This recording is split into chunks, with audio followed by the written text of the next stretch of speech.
Hey, let's do a quick round of that doesn't mean what you think it means.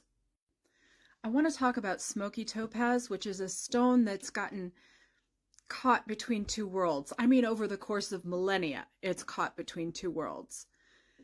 There is a mineralogical definition of what a topaz is, and there's the visual definition of what a smoky topaz is.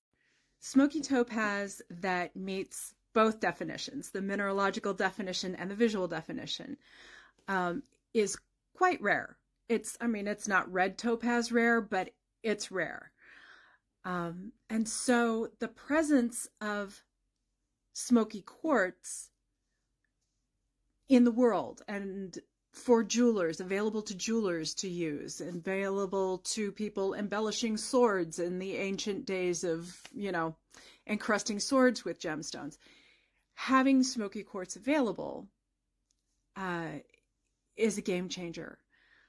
Financially for the artists to be able to work with in present day, and financially for the customers to be able to have the look that appeals to them without having to break the bank.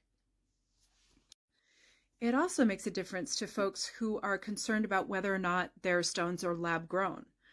The topaz that's grown in labs is by and large blue, shades of blue. They don't grow red topaz in the lab that I have ever heard of, because there are other stones that are easier to grow in the lab that will match the color. So they don't bother. The other thing they don't bother with is smoky topaz. Trying to grow that in the lab, why would they when there is so much smoky quartz in the world? So the upside of that is that, first of all, if having a natural untreated stone is important to you, then the smoky stone that you see, highly likely to be natural. Highly likely that it's not treated or fussed with, or certainly not lab grown.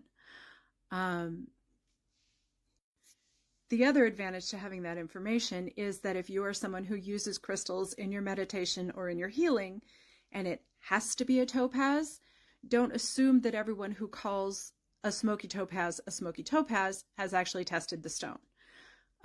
Your odds might be better, particularly if you're buying online and you can't be certain for yourself right up front. Maybe go for a blue topaz, because that is probably a topaz, whereas something like this could go either way.